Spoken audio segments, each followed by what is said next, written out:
Right, there we are. So we'll get going, and hopefully everyone is here for now. And if people keep coming in, that's all good. We're gonna record this session for everyone too. So if anyone misses anything or needs to catch up, we'll send that out, and you guys will get it. And then we're also doing it again tomorrow. So. Uh, we'll keep trucking along with that. So this will be, I guess, our third session on mental performance stuff. This one's tailored specifically for volleyball and volleyball mental performance, tying it together, kind of moving from just that general mental health and mental performance standpoint. So thanks everyone who went in and did the assessment last month, going through the app.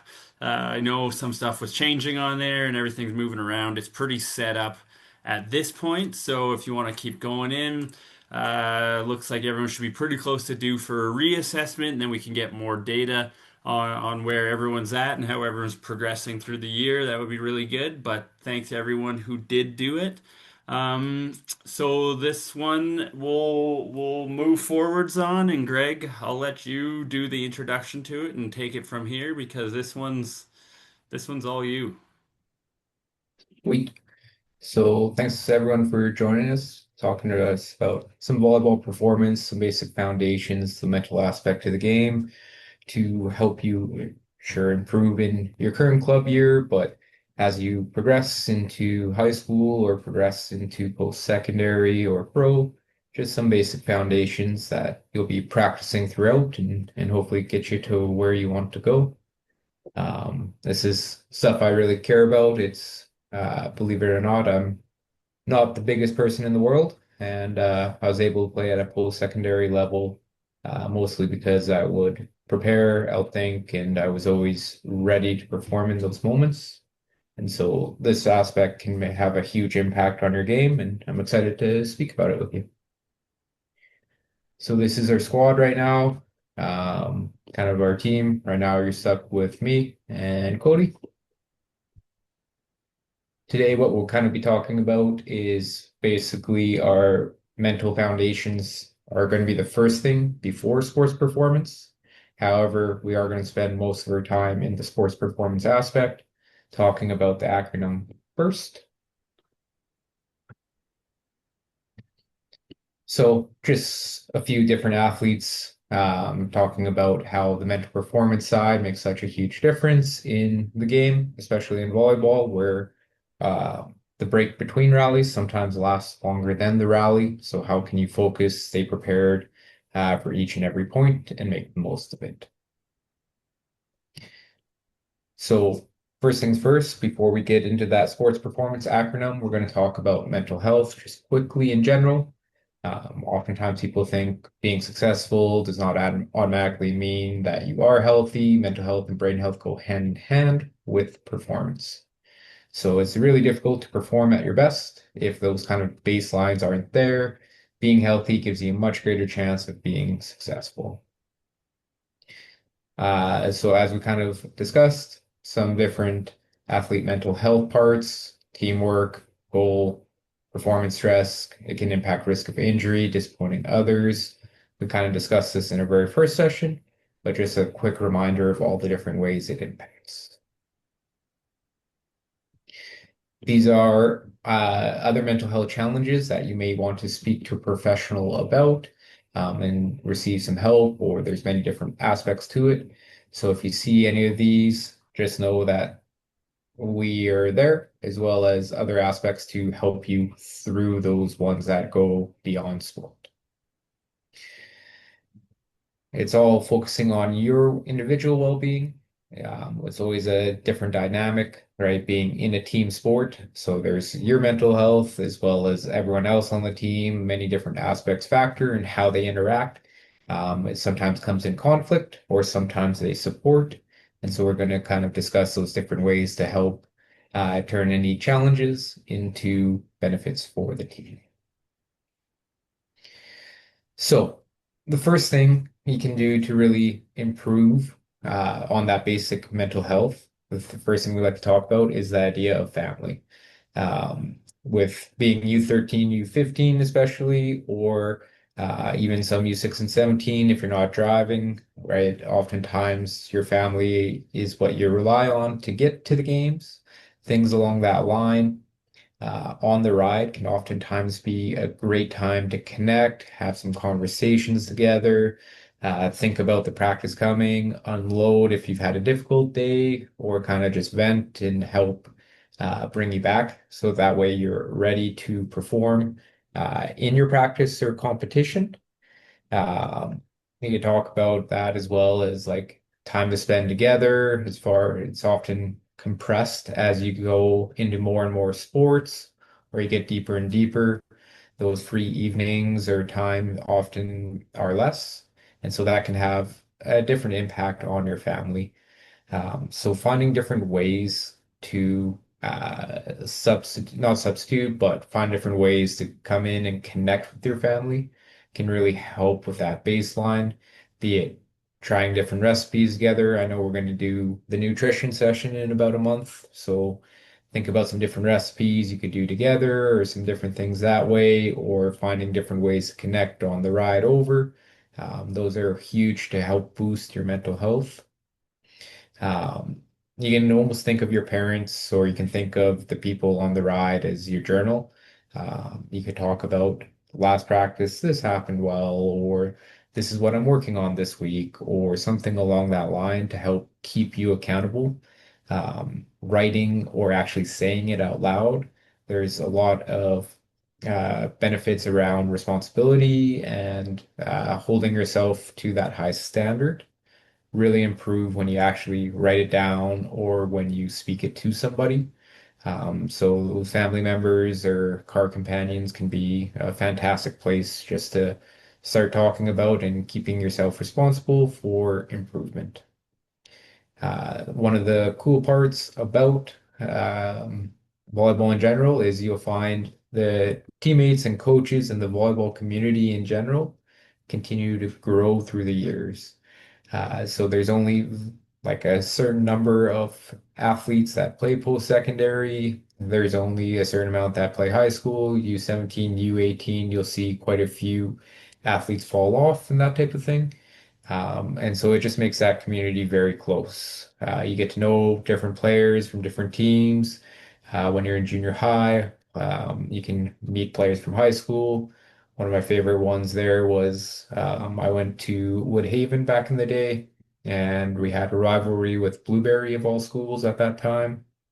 They had a couple really good farm guys who could hit the ball really hard. And so in junior high, it became a really big challenge. But we ended up playing Ravens together. And then we actually ended up going to high school together. And from there, we were able to build that community, have a lot of fun together. I ended up meeting one of them on my honeymoon a couple years ago, over in Italy. We just happened to be there at the same time. And so things like that are just a really cool thing that happens within the community.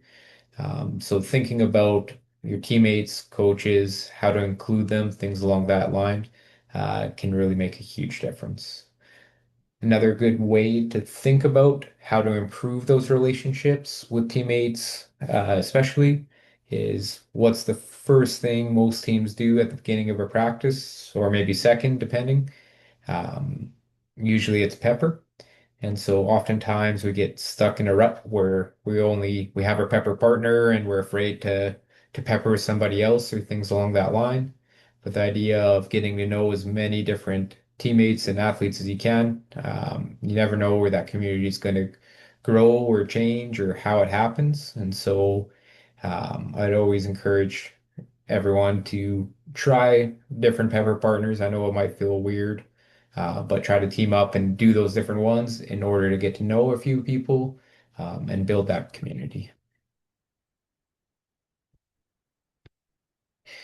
Other things to think about, those kind of baseline things when it comes to sports performance, or really beginning with mental performance, sleep, hydration, nutrition, managing those distractions, and really calming your mind. So we're going to discuss today a little bit more about managing distractions and calming the mind.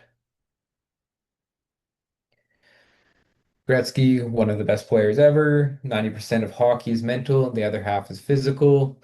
And then the idea of the strength of the wolf is in the pack. Just an idea around team sports in general. One strong player doesn't make everything happen. Need to really improve everyone in order to have the results that you would like. So, getting into the athlete framework, even though it's the second thing we're discussing, our acronym is still first. And we want to kind of have a little bit of an idea about each of these. So we're going to discuss focus, identity, resilience, satisfaction, transition, all today. We're going to start off with focus. So what does it mean to be focused? What helps, what doesn't, right? And so the idea of focus is often used in a lot of different realms in today's day and age. Might be while you're in school, your teacher might ask you to focus, or maybe you're going to an event that you're not excited about. Maybe it's your brother's recital or your sister's dance, and you can't seem to focus because you just don't have that connection with it. And so we're going to talk about different ways to help improve that focus when you are ready to fully engage, have those conversations, and really be present in what's going on. So the first one we kind of talked about last time was around breathing, right? And so just a reminder that like 10 quick breaths through your nose increases learning and memory. So something you could think about if you're tired or before you're heading into a class or during your class break, right? Finding a few moments just to take that in so that way your learning and memory improves. So that way when you're done school or for the day, maybe the homework comes a little easier or you've already thought about that part. So that way you have more time to think and be present when it comes to your practice or whatever you're doing. One of the cool analogies I really liked with like mindfulness, it's focusing on what's going through your mind, not responding to the external world.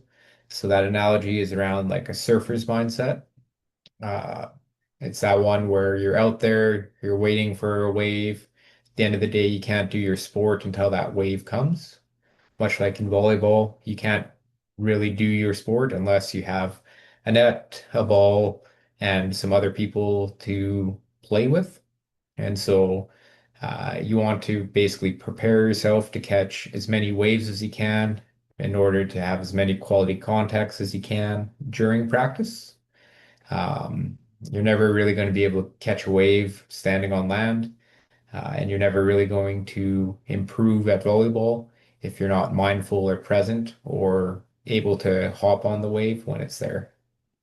Um, when you think back to it, right, there's going to be times where you crash. There's going to be times when you're surfing, you wipe out. It's the same thing when you're playing volleyball. Might not be as dramatic as a wipe out while surfing, but at the end of the day, it's still that one where you're going to have some tough days. You're going to have maybe a cold day where the car doesn't start, or like yesterday, maybe you had a practice and it was really difficult to get to, right? And so maybe for the first 15 minutes, you're still just focused on trying to warm up your body as you had to push mom and dad's car out or whatever it was. But that idea, how long does it take for you to get back to being or doing what you want to do, right? How long does it take for you to get back to improving at your sport, having that fun, and really training the way you want to train? So it's not about catching every wave, right? But it's catching as many waves as you can. And when the big one comes, you're ready for it. So when it comes to managing distractions, there's quite a bit about it, right? But a lot of it comes down to that idea of single tasks versus multitasking, um, personal ratings of accomplishment, actual accomplishment of tasks, right? And then phones, the idea of the dopamine hit, all of that really impact our ability to focus. because essentially it wires your brain around different distractions. So one of the best ways we've combat, there's some new research around basically the idea of doing nothing, and how that's going to help you refocus and find that ability to be on task. Um, some of you might have seen it's like a little bit of an older meme now, but the idea of just like raw dogging a flight or raw dogging whatever you're doing. All that means is literally just sitting there and letting your brain think and drift and go wherever it wants to go. Um, it might sound a little bit weird, but the idea of just staring out the window, watching raindrops fall, maybe you're on a car trip, right? Or just staring at the back of a seat, something along that line allows your brain to really reset. You let it drift, you let it take you to wherever you want to go.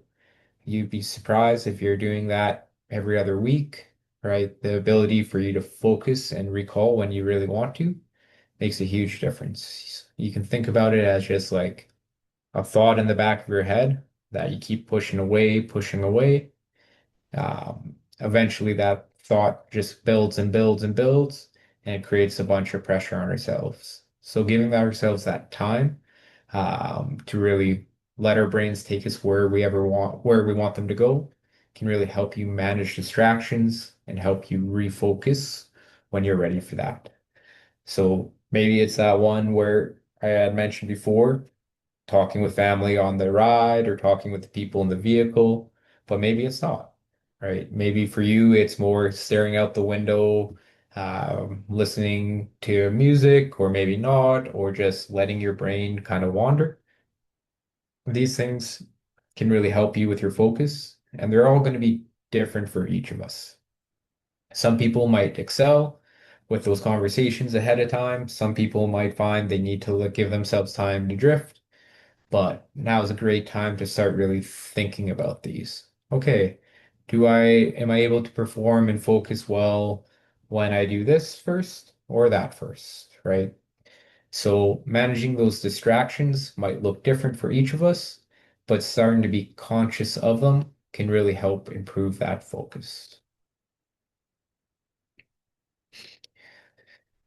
Different things to think about, right? Along that individual line is what's your pre-practice or pre-game routine look like, right? So maybe prior to a practice, there is 30 minutes difference. Maybe it's finish eating 30 minutes ahead of time. Maybe I'm just putting everything away. I'm not doing any homework. At that point, I'm ready to have a conversation with someone. Maybe I'm talking with someone regularly at that point, be it family, friend, whatever, right? Maybe it's going for a quick walk. Maybe the cold helps dial you back in, whatever that is. And then also having a different pre-game routine. Obviously, club tournaments often can be hectic. Um, Big lineups for the washroom, a lot of noise, a lot of different teams running around, parents running around, trying to find all these things.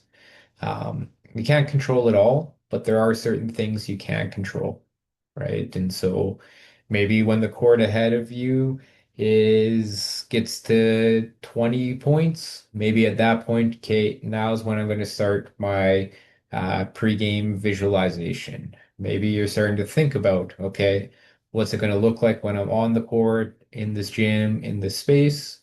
All those different things can really help you excel, and improve that focus right off the start. One of the ones that we'd always do before club is we had basically a small warm up in a circle where everyone would do some weird dance move, somebody and everyone else had to copy it. Then you had to talk about basically what we knew about the team we're about to play, some things we wanted to accomplish, those ideas around this team. Maybe it was just getting to know a team. Maybe it's Premier One and you're starting to learn it. Maybe you've been power pooled with that team 5 times already, and so you know them very well inside and out.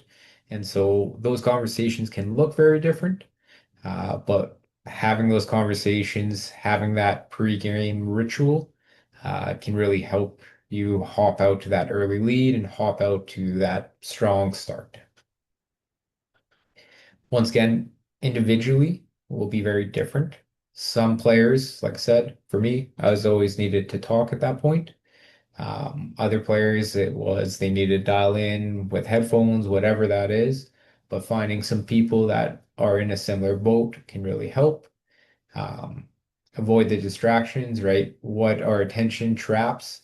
So that can be something like having your phone not on silent, right? You hear the phone go, and then you have 10 seconds of thinking, who's trying to get a hold of me, whatever that is. Maybe it's you're a player that just, I follow the crowd, I go to the next one there and there. Like, okay, we're on court four now as opposed to court three. Maybe you're a player that you just need to know the tournament, who you're playing. Okay, there's a one game break. Okay, this is when I can do that, right? So starting to understand how you perform your best, right? What that might look like for one person could be different, but what is distracting you? Where does your mind go in between those games? What's your focus?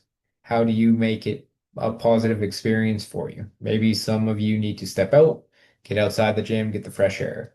Maybe some of you absolutely hate that, where it's like, oh, it's cold or it's too bright or whatever it is, throws you off. You just want to be in the gym nonstop. That's okay as well. But really start thinking about what's a distraction and what's something that's part of your routine.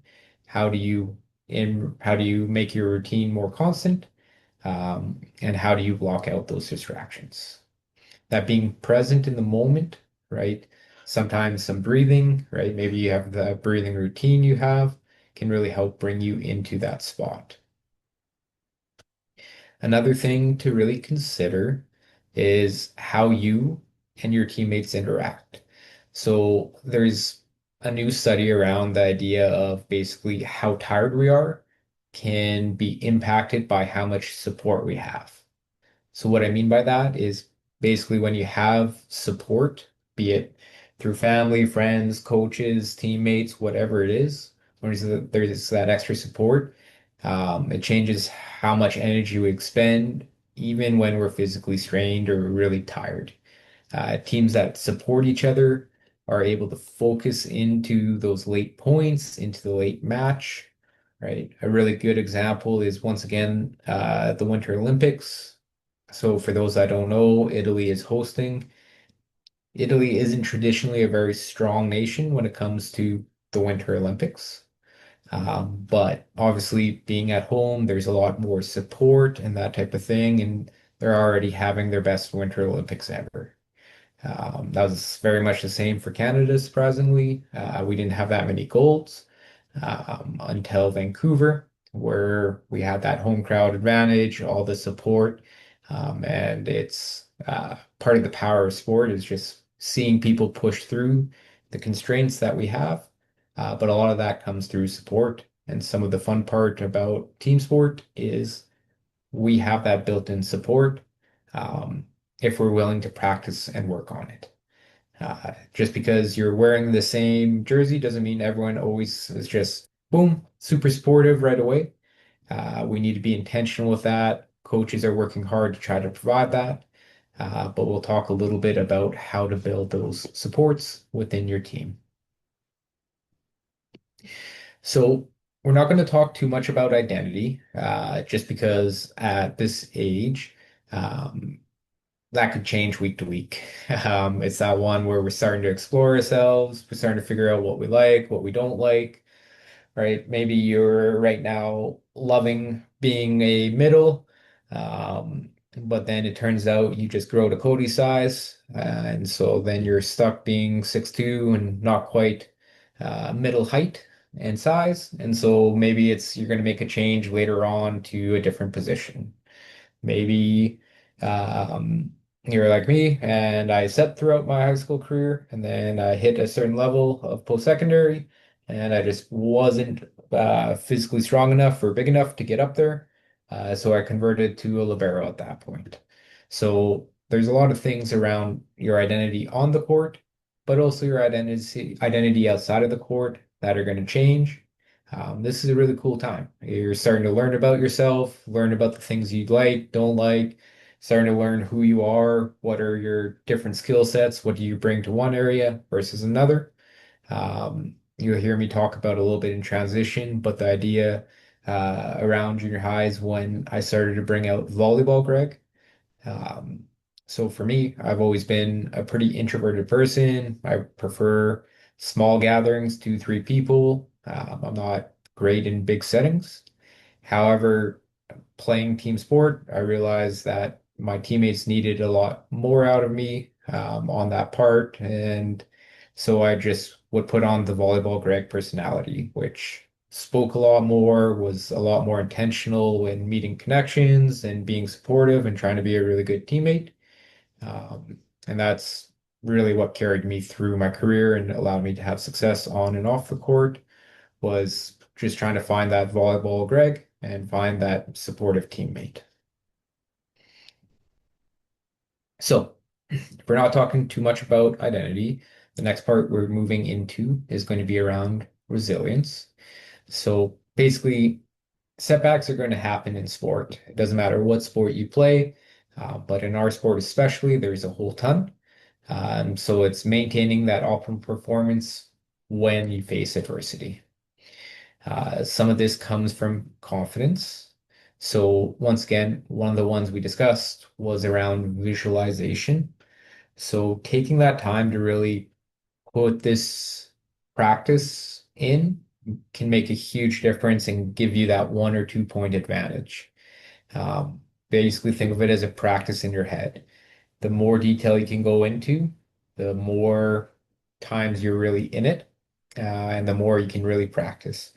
So maybe it's you're able to picture the left side's number as you're blocking on the right side. Maybe you're able to picture your teammate passing the ball, who's setting you as you run your 50, whatever that might be.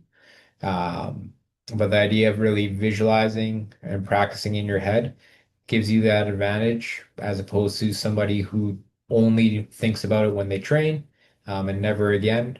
Basically, you're getting more and more reps, while that person is not. There's balance in life, right? I'm not saying to sit there all day thinking about how to run a 51 or how to run a pipe attack. However, still having some time to visualize and practice in your head, especially pre-practice or pre-competition, can give you a little bit of that advantage. As you kind of progress, another big one to help build that confidence is start to realize what others are doing. How have these other programs been successful? How have other players been successful and got to where they want to get? So starting to ask those questions and think about it makes a huge difference. It's one that I really am proud of the Ravens organization. You guys are bringing in a whole bunch of stuff, such as like mental performance, such as physical workouts. You're bringing in coaches that are coaching winter games, right? And things along that line make a huge difference. You guys are bringing in all the supports that other teams have.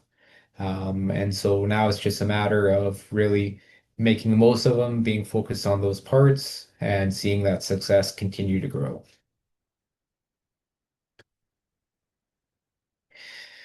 Once again, confidence is not really based on a feeling.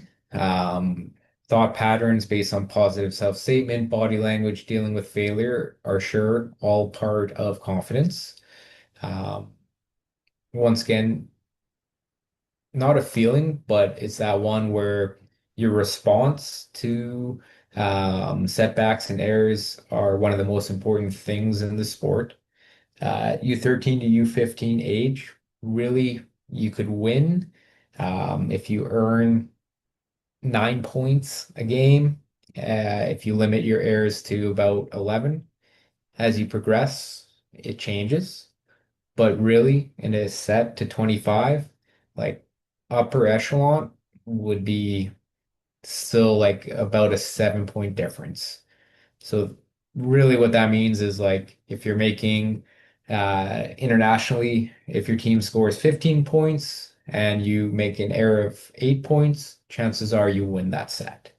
Unless that other team really performs well, out of what's common. But starting to think about that, where even at a high level, there's still on average a really good team, 8 errors a set. So those errors are going to happen. Once again, the wave's going to crash.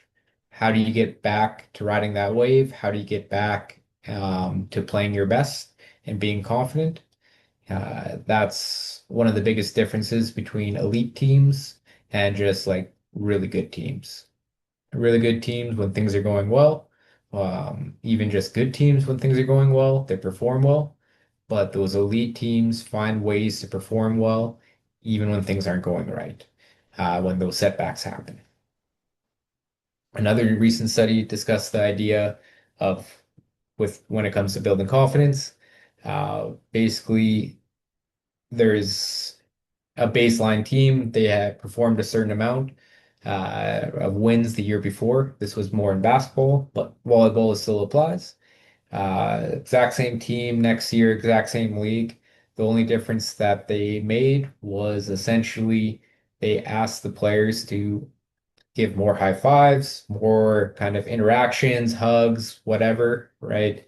And that saw a 38% increase in wins just by practicing those high fives and by bringing that in intentionally. It just makes people feel supported. That idea of touch is really important in sport, especially team sport. So don't be afraid to spend some time making a high five routine or whatever that might be with your teammates. It might feel a little silly or a little like off task, but it's a great way to focus in and build that connection and build that volleyball community we talk about. It's that one I still have people that I'll run into. We haven't played volleyball together in 15 odd years, but when we see each other, we still have our high five routine down. Um, it makes a big difference as far as connection. And surprisingly enough, it's that one where it can actually increase your performance on the court as well. Another big one is around the idea of how our teammates carry themselves with body language, and how you do as well. We used to always call it bench mob. And so that idea of just what doesn't matter where you are on the court, you have a role in that success. And so just being part of that mob and that excitement when other teammates succeed, being upright and having that confidence in them and supporting them through that, and still being there even when they fail, right? So maybe you are sure playing the last point and you hit the ball out. Maybe you're on the bench and you didn't get your chance and the ball went out. That idea doesn't matter who did it or what happened. At the end of the day, coming together, being supportive is going to help you in the long run and help you bounce back from those tough defeats. So one thing I want you to think about is the idea, um, is being upset about an error bad?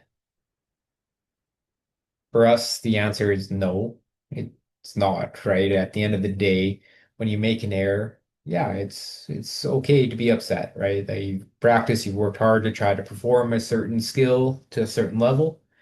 It doesn't always happen. But it's really more important on how you respond to it, right? And so you can acknowledge negative emotions or failures, be genuine, right?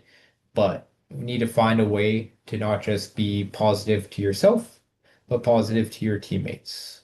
Always discuss it as the double air, where if you shank a pass and then you're upset, you're looking around, you don't go back and hang out with your teammates or give them a high five or whatever. Now they have to expend extra energy to make sure you're okay and try to bring you back, right? And so by doing that, now we've not only lost that point, other teammates are focused on helping you come back, right? And maybe now you're behind the eight ball for the next play. We want to try to avoid that, right? How can we reset faster? Honestly, some of it is practice, right? Just like improving setting or improving blocking, you need to practice it. The first step in that is being conscious of it. How is it you respond when you make an error right now? What can you do better to give back to your teammates, to give back to yourself, to give yourself that break so that you're ready for the next point? You can be upset for a couple seconds, but at the end of the day, the idea is even though you're upset, it's not going to change the outcome of that point. The only thing you can do is get ready for the next point, right? And how do you do that? These are the cool things about our team sport is we get to try to figure those out, have those conversations with people, and try to get to that point where we're ready each and every point. So, fourth one, satisfaction, right? So really what we mean in this is really starting to enjoy the process, right? At the end of the day, you have many different options. Volleyball is what we call a late developing sport. Honestly, most U14, U15, U13 volleyball doesn't really look like volleyball in a traditional sense. Errors are going to happen at this age, especially, right? It's going to look a little bit different. You might be able to win by just free balling the ball over, but as you progress, it's going to become really important. Learning how to construct points, learning how to go from one point to the next, how to be in this moment, this exact second, but then also what's your overall strategy for that set, for that match. Um, it's a cool combination of chess and checkers and just respond as fast as you can. Power sport all thrown into one. So there's a lot of different challenges with it, and starting to be comfortable with the errors, and seeing that progress over time makes a huge difference towards you wanting to continue to play, as well as you succeeding. Pretty soon, right? You've been outside a club once you get into high school, or maybe you're playing on a junior or a senior team. You could be playing with players 2 to 3 years older, right? Once you get into post-secondary or a pro, could be 5, 10, 15 years older.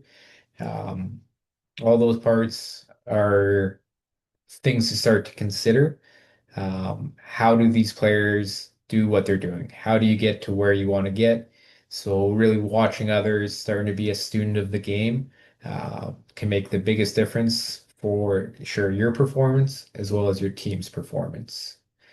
Um, Understanding who you are off the court can help balance that part, and help you stay confident on the court. So maybe you have a certain values or ideas in your life that really you think represent you. Being that authentic you on the court makes a huge difference.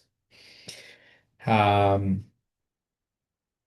One I always discuss is at the end of the day, when it comes to sport or when it comes to post-secondary in general, when you're playing in Canada, the maximum you can receive is your tuition.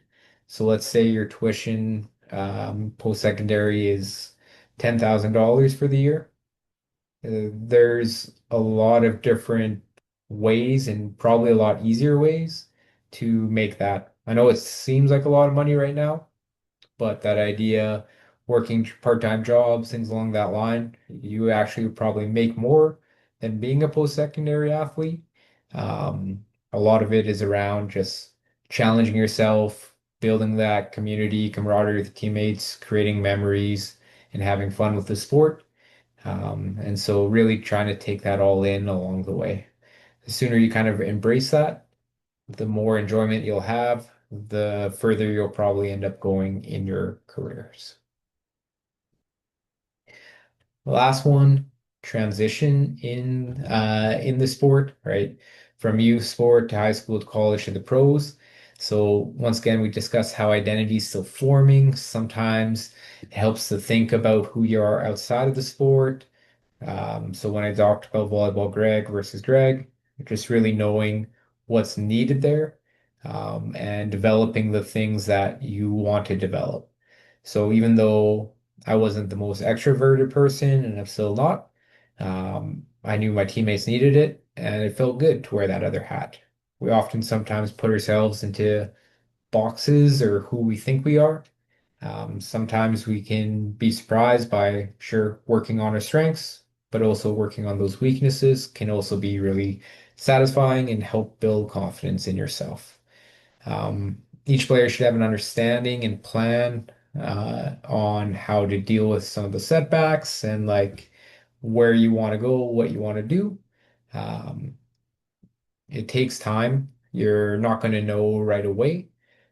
But that idea of having fun with people, really trying to focus in on whatever you're doing, be it club volleyball, junior high, high school volleyball, be it um, education, school, be it your part-time job. If you're able to bring a lot of these things into whatever situation in, you're going to have success no matter what you're doing. So really just think back into a few of these things as far as our first, right? It all starts with building that foundation, building that resilience, with your own mental health. And then from there, you can really have a lot of team success and athlete success. You can have a lot of success on the volleyball court by improving your focus, practice this, practice this, practice this, really starting to bring your identity, be resilient when things don't go the way you plan, right? Taking that satisfaction in really training and being present, and really think about the transitions and be aware and confident in whatever situation you're walking into.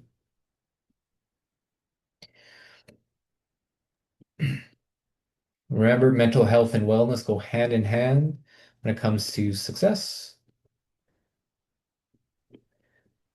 And we are EAS, and so we are here to help you with those things along that line. We have some questions. If you have any questions about how to prepare in a particular situation, we can do that now. Otherwise, as well, we also still have our app, and Cody Cuthill, not President Cody, I think is going to grab it and give some follow-up.